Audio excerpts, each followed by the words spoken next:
Alors, on a invité Jean-Louis Bianco, je crois que c'était la personne idoine pour venir nous parler de politique étrangère. D'abord parce qu'il est membre de la Commission des Affaires étrangères, parce qu'il a été secrétaire général de l'Élysée pendant 9 ans, et que vous savez que dans l'organisation de l'État français, le secrétaire général de l'Élysée, c'est l'homme de confiance du président, et que le président, il a la main sur la politique étrangère et de défense. Et donc, on a considéré que Jean-Louis était la personne la mieux placée pour venir ce soir nous parler de la politique internationale, de la place de la France dans le monde.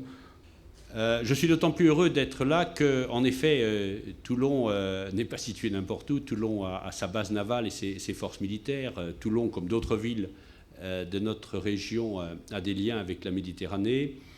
Et j'ai bien aimé, on le disait à l'instant, le titre que vous avez choisi, qui est « La France dans le monde ». La France dans le monde, ça n'est pas seulement, ou pas d'abord, la politique étrangère de la France.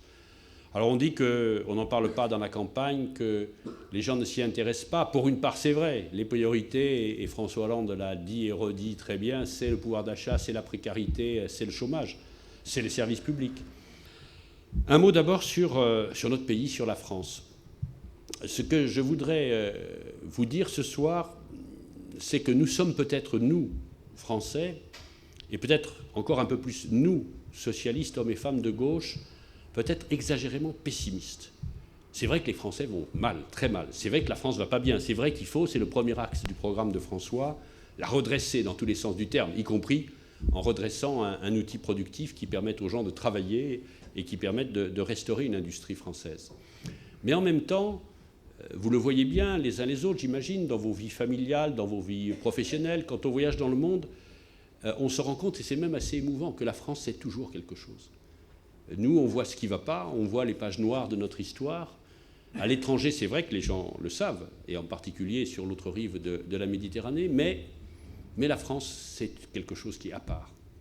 C'est la patrie des droits de l'homme, même si d'autres peuvent le revendiquer, même si, hélas, avec le présent gouvernement, on est loin d'être exemplaire sur ce sujet.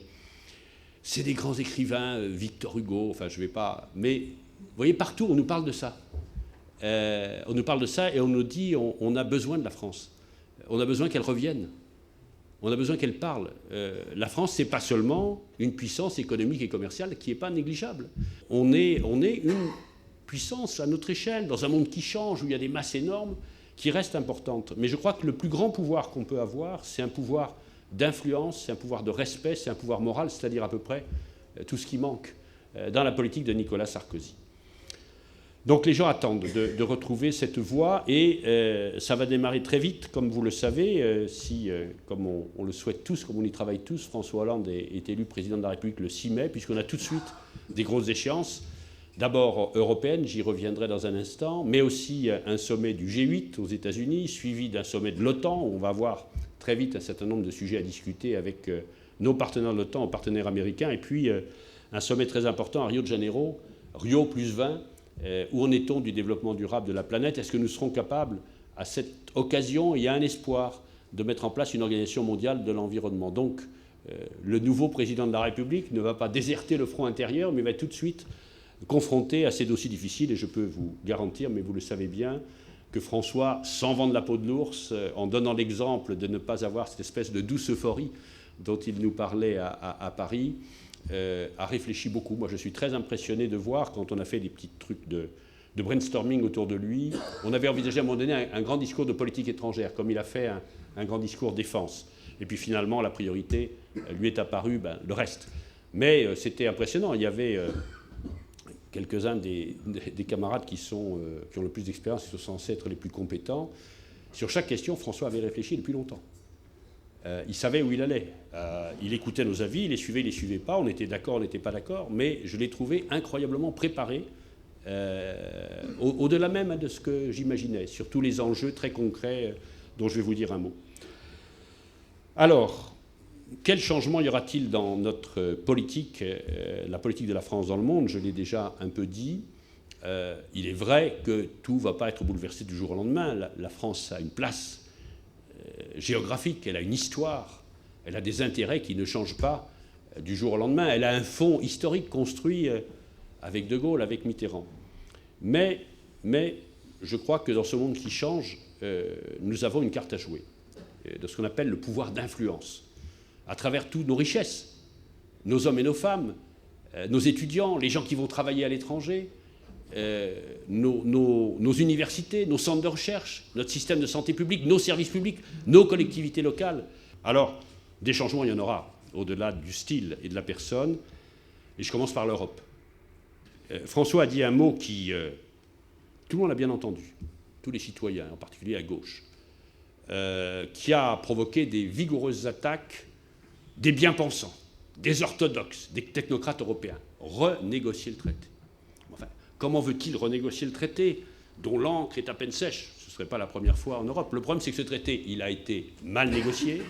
Il est en effet un traité d'austérité et il n'est pas ratifié ou très peu ratifié. Pour fixer les esprits, si les élections présidentielles n'étaient pas maintenant, Nicolas Sarkozy aurait besoin d'une majorité de 3/5 sur Sénat-Assemblée, qu'il n'a pas. Angela Merkel a besoin d'une majorité des 2/3 au Bundesrat, qu'elle n'a pas. En tout cas pas si elle n'accepte pas des conditions posées par nos camarades sociodémocrates qui ressemblent de très près à ce que dit François Hollande. Donc c'est tout à fait possible. Il y a plein de pays qui s'interrogent, parce qu'il y a plein de pays où on voit que c'est une austérité insupportable, même si tout le monde est d'accord sur le fait qu'il faut réduire la dette et les déficits. Et on voit bien qu'on va dans le mur. Et quand François Hollande dit « je proposerai », et un mémorandum auquel il a déjà travaillé sera envoyé public, là aussi à tout le monde, pas de la diplomatie secrète, pour un pacte de croissance, de gouvernance, de responsabilité, je crois qu'il peut être entendu même par des gouvernements de droite. Si on réfléchit 5 minutes, à force de serrer partout, en dehors des souffrances, en plus des souffrances insupportables qu'on porte sur les peuples, le peuple grec en premier, mais en restreignant complètement l'activité, en coupant toutes les dépenses, on n'a plus de croissance. Donc on n'a plus les moyens de rembourser la dette. Donc l'Europe, avec une discipline budgétaire bien tardive, va plonger dans la récession. Et donc on aura de nouveau des problèmes avec la dette grecque, avec la dette espagnole, avec la dette portugaise, peut-être avec la dette française. Donc c'est une politique absurde. Au-delà même des considérations de justice sociale et d'équité, c'est absurde, ça ne peut pas marcher. Et c'est pour ça que les conservateurs anglais, M. Cameron, qui n'est pas vraiment la même vision du monde que nous, à gauche, en France, il a dit ça. Alors, dans croissance, il n'entend pas la même chose que nous. Il entend du marché libéral. Mais enfin, ils sont conscients du fait qu'il faut de la croissance. M. Rajoy, là aussi, en Espagne, qui a dit, écoutez, c'est insupportable. Il l'avait accepté. Je ne peux pas accepter ce qu'on veut imposer au peuple espagnol. Et donc, M. Rajoy se dit qu'une initiative de croissance, comme propose François Hollande, ça pourrait aussi aider l'Espagne. M. Monti, en plus du fait qu'il espère qu'avec François Hollande, on n'aura pas simplement ce tête-à-tête franco-allemand où les Italiens ont été complètement oubliés, il se dit qu'un peu de croissance, ça ferait du bien. Donc c'est tout à fait jouable et tout à fait faisable. En plus, il faut bien voir une chose pour l'Allemagne, elle a peur d'être isolée. Alors elle avait, avec Nicolas Sarkozy, un partenaire extrêmement compréhensif. Il y a aussi des caricatures dans la presse allemande, où on voit à la fois Angela qui porte la culotte, et on voit Sarkozy en petit caniche. Donc c'est sûr qu'avec un autre président, ce ne sera pas aussi simple. Mais en même temps, elle ne veut pas être toute seule. Elle a besoin de la majorité, je le répète, au Bundesrat. Et en Europe, elle sait très bien que l'Allemagne est mal vue.